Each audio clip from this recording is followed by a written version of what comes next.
പ്രിയ, ഇന്നലെ ഒരു ദുരന്തമുണ്ടായി നമ്മുടെ സംസ്ഥാനത്ത്. നിരവധി ദുരന്തങ്ങൾ ഇങ്ങനെ വന്നുകൊണ്ടിരിക്കുകയാണ്. ഇന്നലെ ഒരു ഹൈസ്കൂൾ വിദ്യാർത്ഥിയുടെ ജീവനാണ് പോയത്.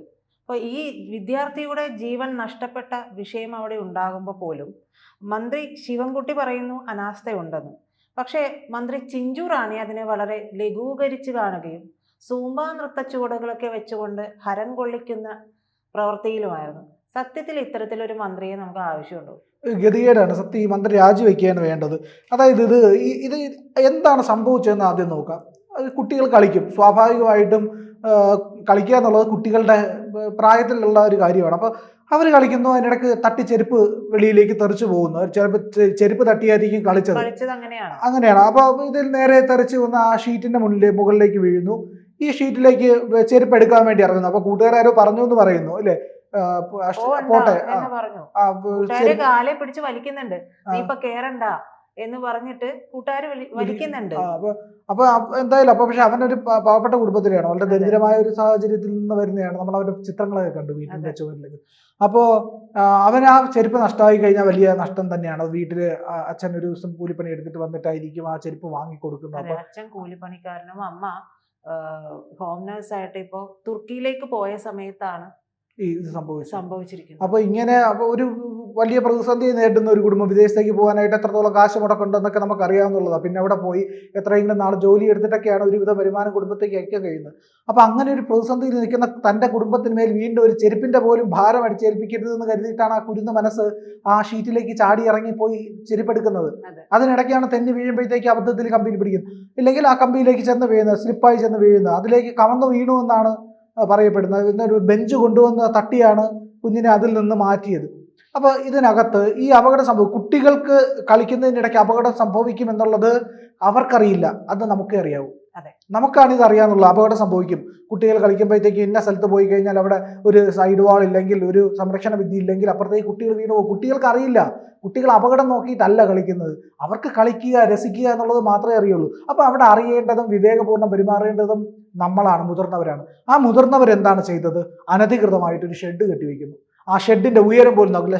സൈക്കിൾ ഷെഡാണ് കിട്ടിയത്. സ്കൂളിൽ സൈക്കിൾ കൊണ്ടുവരുന്ന കുട്ടികൾക്ക് സൈക്കിൾ വെക്കാനായിട്ട് ഒരു സൈക്കിൾ ഷെഡ് കെട്ടിവെക്കുന്നു. ആ സൈക്കിൾ ഷെഡിന്റെ പ്രത്യേകത എന്ന് പറഞ്ഞാൽ അതിൽ വലിയ ഉയരം, അത് ഈ ലൈൻ കമ്പിയോളം തന്നെ മുകളിലാണ് നിൽക്കുന്നത്. ആ ലൈൻ കമ്പി കണ്ടാൽ തന്നെ അറിയാം വലിയ അതെ, വലിയ ഉയരത്തിലല്ല, അത് താഴ്ന്നാണ് കിടക്കുന്നത്. ഈ ഷീറ്റിന് തൊട്ട് മുകളിലാണ്. ആ ഷീറ്റിൽ നിന്ന് കൈയെത്തിയാൽ പിടിക്കാൻ കഴിയുന്ന ദൂരത്തിലാണ്. ഒരു വീടിന് സമീപത്തും ഒരു കെട്ടിടങ്ങൾക്ക് സമീപത്തും കൈ എത്തിയാൽ തട്ടുന്ന രീതിയിൽ ലൈൻ കമ്പി പോകാൻ പാടില്ല എന്ന മാർഗനിർദ്ദേശമുണ്ട്. അവിടെയാണ്. അപ്പൊ ഇതിനകത്ത് ആരുടെയൊക്കെ അനാസ്ഥയുണ്ട്? വിദ്യാഭ്യാസ വകുപ്പിന്റെ ഉണ്ട്, തദ്ദേശ സ്വയംഭരണ സ്ഥാപനത്തിന്റെ ഉണ്ട്, KSEBയുടെ ഉണ്ട്. വലിയ അനാസ്ഥ, നമ്മളുടെ ഒരു നെഗ്ലിജൻസിന്റെ ഫലമായിട്ടാണ് ഒരു മരണം സംഭവിച്ചിരിക്കുന്നത് എന്നുള്ളതാണ്. അപ്പൊ ഈ മരണത്തിന് സർക്കാരിന് പൂർണ്ണമായ ഉത്തരവാദിത്വമുണ്ട്, പ്രത്യേകിച്ച് ജില്ലയിലെ മന്ത്രിക്ക്. ജില്ലയിലെ മന്ത്രിയായ ചിഞ്ചു റാണി എന്താ ചെയ്തത്? അവൻ ഓടിപ്പോയി കളിച്ചിട്ട് പറഞ്ഞ വാക്കുകൾ കൃത്യമായിട്ടുണ്ട്. അവൻ ഓടിപ്പോയി കളിച്ചിട്ട് അവൻ അതിൽ കയറി പിടിച്ചതാണ്. ഒരു പയ്യന്റെ ചെരുപ്പാണ്, ആ പയ്യനാണ് ചെരുപ്പെടുക്കാൻ ഷെഡിന് മുകളിൽ കയറി. ആ പയ്യൻ വിദ്യാർത്ഥി മരിച്ച സംഭവത്തിൽ അതേപോലെ കുറ്റം പറയാൻ കഴിയില്ല. ചെരുപ്പെടുക്കാൻ പോയപ്പോൾ കാലെന്ന് തന്നെ പെട്ടെന്ന് കയറി പിടിച്ചത് വലിയ കമ്പിയിലാണ്. ഇതിലാണ് കറണ്ട് കടന്നു വരുന്നത്. ആ കുഞ്ഞ് അപ്പോഴേക്ക് മരിച്ചു. അത് അധ്യാപകരുടെ കുഴപ്പമൊന്നുമല്ല. പക്ഷെ നമ്മുടെ കുഞ്ഞുങ്ങൾ കളിച്ച് ഇതിന്റെ മുകളിലൊക്കെ ചെന്ന് കയറുമ്പോൾ ഇത്രയും ആപൽക്കരമായുള്ള സംഭവങ്ങൾ ഉണ്ടാകുമ്പോൾ നമ്മൾ അന്താളിച്ചു പോകും. ഇതാണ് മന്ത്രി പറയുന്നത്. കുട്ടികൾ കളിച്ച് ചെന്ന് പിടിക്കാവുന്ന രീതിയിൽ ഒരു വൈദ്യുത കമ്പി ഉണ്ടാക്കിയിട്ട് താരത്തെ കുഴപ്പമാണെന്നുള്ളതാണ് ആദ്യത്തെ ചോദ്യം. അത് അവിടുത്തെ സ്കൂൾ അധികൃതരുടെ തന്നെ പ്രശ്നമാണ്. ഇതിന് NOC കൊടുത്തവർക്ക് എതിരെ നടപടിയെടുക്കണം. ആ സ്കൂളിലെ ഉദ്യോഗസ്ഥർ, സ്കൂളിലെ അധ്യാപകർ, സ്കൂളിലെ മാനേജർ CPM നടത്തുന്ന സ്കൂളാണ്. കൃത്യമായിട്ട് പറയുന്നുണ്ട്, CPM ഏരിയ കമ്മിറ്റിയുടെ നിയന്ത്രണത്തിൽ, ജില്ലാ കമ്മിറ്റിയുടെ നിയന്ത്രണത്തിലുള്ള സ്കൂളിലാണ് നിയമവിരുദ്ധമായി സ്കൂൾ കെട്ടിടത്തിന് മുകളിലൂടെ വലിച്ച വൈദ്യുതി ലൈനിൽ നിന്ന് ഷോക്കേറ്റ് വിദ്യാർത്ഥിക്ക് മരണം ഉണ്ടായിരിക്കുന്നത് എന്നുള്ളതാണ്. ഇതിന്റെ ഇപ്പോഴത്തെ സ്കൂൾ മാനേജർ എന്ന് പറയുന്നത് CPM ഏരിയ സെക്രട്ടറിയും ജില്ലാ പഞ്ചായത്ത് പ്രസിഡന്റുമായ PK ഗോപനാണ്. അവിടുത്തെ സ്കൂളിന്റെ ഭരണസമിതിക്ക് സ്കൂൾ മാനേജറായിരുന്നു. ഇപ്പോൾ CPM ഏരിയ സെക്രട്ടറിയും ജില്ലാ പഞ്ചായത്ത് പ്രസിഡന്റായിട്ട് P ഗോപനായിരുന്നു. മുമ്പ് അയാളായിരുന്നു സ്കൂൾ മാനേജർ. അപ്പൊ എന്തായാലും ഇവർക്ക് എല്ലാവർക്കും ഒരു കൂട്ടുത്തരവാദിത്വമുണ്ട്, കളക്റ്റീവ് റെസ്പോൺസിബിലിറ്റി എന്ന് പറയും.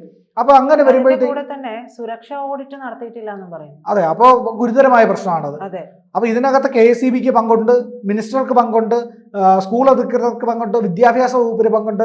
ശിവൻകുട്ടിക്ക് കൃത്യമായ ഉത്തരവാദിത്വം ഇതിനകത്തുണ്ട്. അല്ല മൂപ്പ് പറഞ്ഞിട്ടുള്ളത് അനാസ്ഥ ഉണ്ടെന്നൊരു കാര്യമെങ്കിലും അത്രയെങ്കിലും പറഞ്ഞല്ലോ. ഭാഗ്യം. സാധാരണഗതിയിൽ അത് പ്രതീക്ഷിക്കാൻ കഴിയാത്ത. ഇപ്പൊ ശിവൻകുട്ടിക്ക് കുറച്ച് ധൈര്യമൊക്കെ വന്നു തുടങ്ങിയിട്ടുണ്ടെന്ന് തോന്നുന്നു. പല കാര്യങ്ങളിലും കുറച്ച് നിലപാടോടുകൂടി ചാൻസ് ഇല്ലല്ലോ, അതുകൊണ്ട് സാധ്യതയില്ല, എന്നെ തട്ടി മാറ്റും എന്നുള്ളതൊക്കെ വ്യക്തമായിട്ട് അറിയാവുന്നത് കൊണ്ടായിരിക്കാം. സ്വാഭാവികമായിട്ട് എന്തായാലും ചിഞ്ചു റാണി പറഞ്ഞിരിക്കുന്ന വാക്കുകളും അവരുടെ പ്രവൃത്തി, അത് കഴിഞ്ഞ് സൂംബ ഡാൻസ് കളിക്കാനാണ് പോയത്.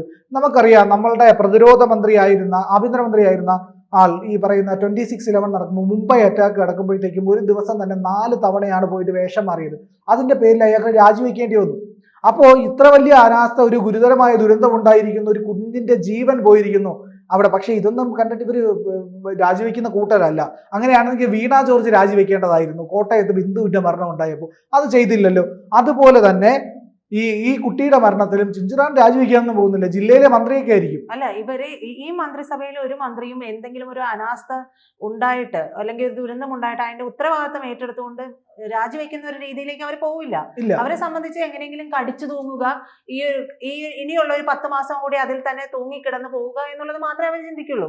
സ്വാഭാവികമായിട്ട് അത് തന്നെ ധാർമ്മികത ഉണ്ടെങ്കിൽ മാത്രമേ അവിടെ ഈ പറയുന്ന രാജിയുടെയൊക്കെ ചോദ്യം വരുന്നുള്ളൂ. ഇവിടെ ഒരു തരത്തിലുള്ള ഉത്തരവാദിത്വവും സംസ്ഥാന സർക്കാർ ഏറ്റെടുക്കാൻ തയ്യാറാവുന്നില്ല.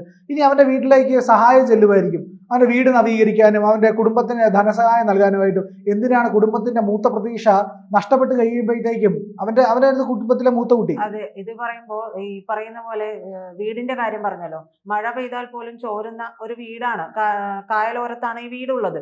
ഇവന്റെ അവസ്ഥ, ഈ കുടുംബത്തിന്റെ അവസ്ഥ അവിടെ എല്ലാവർക്കും അറിയാം. എന്നിട്ട് പോലും ലൈഫ് പദ്ധതിയിൽ പോലും ഉൾപ്പെടുത്തിയില്ല എന്നുള്ളത്. ഒരു വീട് കൊടുത്തിട്ടില്ല. അപ്പൊ ചിലപ്പോ CPM-ന്റെ അടുത്ത ആളായിരിക്കില്ല, അതുകൊണ്ടായിരിക്കും. അതെ, ഇപ്പോ സഹായമൊക്കെ പ്രഖ്യാപിച്ചിട്ടുണ്ട്. അതാണ് ഈ സഹായങ്ങൾ കൊണ്ട്, ദുരന്തത്തിന് ശേഷമുള്ള സഹായങ്ങൾ. ബിന്ദുവിന്റെ കുടുംബത്തിന് സഹായം കൊടുത്തല്ലോ, എന്താ കാര്യം അതിന്? അപ്പൊ ഒരാൾക്ക് ഒരു സഹായം കിട്ടണമെന്നുണ്ടെങ്കിൽ, ഒരാളുടെ ജീവിതത്തിനെ കരുപിടിപ്പിക്കാനായിട്ട് എന്തെങ്കിലും ഒന്ന് കിട്ടണമെന്നുണ്ടെങ്കിൽ ദുരന്തം സംഭവിക്കണം. അപ്പൊ അതല്ലേ സർക്കാർ പഠിപ്പിക്കുന്നത്? നിങ്ങൾക്ക് ദുരന്തം ഉണ്ടായാൽ ഞങ്ങൾ സഹായിക്കാം, അല്ലാത്ത പക്ഷം ഈ നാട്ടിലെ പ്രശ്നങ്ങളൊന്നും പരിഹരിക്കാൻ ഞങ്ങൾക്ക് ഇത് നിസ്സാര കാര്യമാണ്. കൃത്യമായിട്ട് അറിയാം, സ്കൂളിന്റെ പുറത്തൂടെ, സ്കൂളിനകത്തൂടെ ലൈൻ കമ്പി വലിക്കുന്നുണ്ടെങ്കിൽ അത് ഇങ്ങനെ ആയിരിക്കണം. എന്തിനേറെ വീടുകൾക്ക് മുന്നിൽ പോലും ലൈൻ കമ്പി വലിക്കണമെങ്കിൽ, എൻ്റെ വീട് റെയിൽവേ എടുത്തു കഴിഞ്ഞപ്പോഴത്തേക്കും അത് നേരെ റോഡിന് സൈഡിലായി.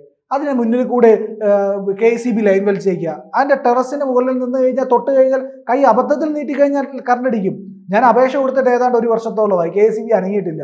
ഇത് അവർക്കൊരു ദുരന്തം ഉണ്ടായാൽ അവിടെ ഏതെങ്കിലും സമയത്ത് ഏതെങ്കിലും ഒരു പണിക്കാരൻ വന്ന് പണിയെടുക്കുമ്പോഴാണ് ഇത് സംഭവിക്കുന്നില്ല. ഇല്ലെങ്കിൽ ഞാൻ തന്നെ ചെല്ലുമ്പോഴത്തേക്ക് വീഴാൻ, ടെറസിലാണ് നിൽക്കുന്നത്, സ്ലിപ്പായി വീഴാൻ പോയപ്പോൾ ഈ കമ്പിയിലാണ് കയറി പിടിക്കുന്നതെങ്കിലും ഒരു ദുരന്തം സംഭവിക്കും. അപ്പോൾ മാത്രമേ ഈ പറയുന്ന KSEBക്കൊക്കെ അനക്കം ഉണ്ടാവുകയുള്ളൂ. ഞാനിത് അവരോട് പറഞ്ഞതാണ്, 1-2 അടി നീട്ടി ഈ ലൈൻ കമ്പി സ്ഥാപിച്ചു കഴിഞ്ഞാൽ ഈ അപകടം ഉണ്ടാവില്ല, അവിടെ പ്രശ്നമൊന്നും ഉണ്ടാവില്ല എന്ന് പറഞ്ഞത്. അപ്പോൾ അവർ 1 വർഷമായി അപേക്ഷ കൊടുത്തിട്ട് ചെയ്യുന്നില്ല. അപ്പോൾ KSEB ഒരു സ്വകാര്യ വ്യക്തിയോട് ഇതാണ് കാണിക്കുന്നത്, സ്കൂളിനോട് ഇതാണ് കാണിച്ചത്. അപ്പോൾ സ്വകാര്യ വ്യക്തിയെ എന്നോട് കാണിക്കുന്നതിൽ അത്ഭുതമൊന്നുമില്ല.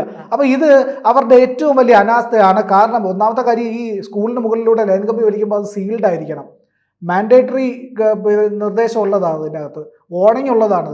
അപ്പോൾ ഇതൊന്നും പാലിക്കാതെ, ഈ പറയുന്ന ഒരു ഉത്തരവാദിത്വവും ഏൽക്കാതെ ഇവരെല്ലാവരും ഇങ്ങനെ ഒത്തുകളിക്കുകയാണ്.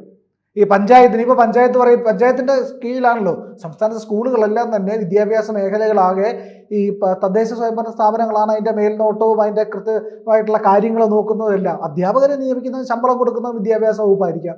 പക്ഷേ ഈ പറയുന്ന കാര്യങ്ങൾ, അതിന്റെ മെയിൻ്റനൻസ് അടക്കമുള്ള ഉത്തരവാദിത്വം തദ്ദേശ സ്വയംഭരണ സ്ഥാപനങ്ങൾക്കാണ്, PTA-ക്കാണ്. അപ്പോൾ ഇവരെല്ലാം കൂടി ഒരു കൂട്ടുത്തരവാദിത്വമുണ്ട്. PTA, തദ്ദേശ സ്വയംഭരണ സ്ഥാപനങ്ങൾ, അതുപോലെ തന്നെ സ്കൂൾ മാനേജ്മെന്റ്. അങ്ങനെ വരുമ്പോൾ എല്ലാവർക്കും ഇതിനകത്ത് പങ്കുണ്ട്. അപ്പോൾ ജില്ലയിലെ മന്ത്രിയായിട്ടുള്ള ചിഞ്ചു റാണിക്ക് ഇതിൽ ഉത്തരവാദിത്വമില്ല എന്ന് പറഞ്ഞുകൊണ്ട് അവർ ഈ പറഞ്ഞ ഡാൻസും കളിച്ച് നടക്കുകയാണെങ്കിൽ എന്തിനു വേണ്ടിയിട്ടാണ് ഇങ്ങനെ ഒരു മന്ത്രി എന്നുള്ളത് ചിന്തിക്കേണ്ടി വരും.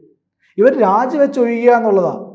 അടിസ്ഥാനപരമായിട്ട് ഇവർ മന്ത്രിസ്ഥാനത്തിരിക്കാൻ യോഗ്യയല്ല, ധാർമ്മികമായ ഒരു ഉത്തരവാദിത്വവും ഇല്ലാത്ത ഒരു സ്ത്രീയാണവർ എന്നുള്ളത് ഇവിടെ പ്രൂവ് ചെയ്ത് കഴിഞ്ഞു. ഒരു അമ്മയാണെങ്കിൽ ഇങ്ങനെ പറയുമോ? ഒരു കുട്ടിയുണ്ട്, ഒരു അമ്മയാണ്, അമ്മ മാതൃബോധം ഉണ്ടെങ്കിൽ അവരൊരിക്കലും ഇങ്ങനെ പറയില്ലായിരുന്നു. അവർ ആദ്യം അവരുടെ കണ്ണ് നിറഞ്ഞേനെ. ഒരു കുട്ടി, 13 വയസ്സുള്ള ഒരു കുട്ടി മരിച്ചു, അത് ഷോക്കേറ്റ് സ്കൂളിൽ വെച്ച് എന്നറിയുമ്പോഴത്തേക്ക് ആദ്യം അവരുടെ കണ്ണ് നിറയണം. അതുണ്ടായിട്ടില്ല എന്നുള്ളത്. എന്തായാലും ഇത് വലിയ അനാസ്ഥയാണ്, സർക്കാരിൻ്റെ അനാസ്ഥയാണ്. ഈ മന്ത്രി രാജിവെക്കേണ്ടതാണ്. ഇത് ഗുരുതര വീഴ്ചയാണ് ഉണ്ടായിരിക്കുന്നത്. ഇത്തരത്തിലൊരു സർക്കാരിന് ധാർമ്മികമായി തുടരാനുള്ള യാതൊരു അവകാശവുമില്ല. അതാണ് ഇവിടുത്തെ ഏറ്റവും പ്രധാനപ്പെട്ട കാര്യം.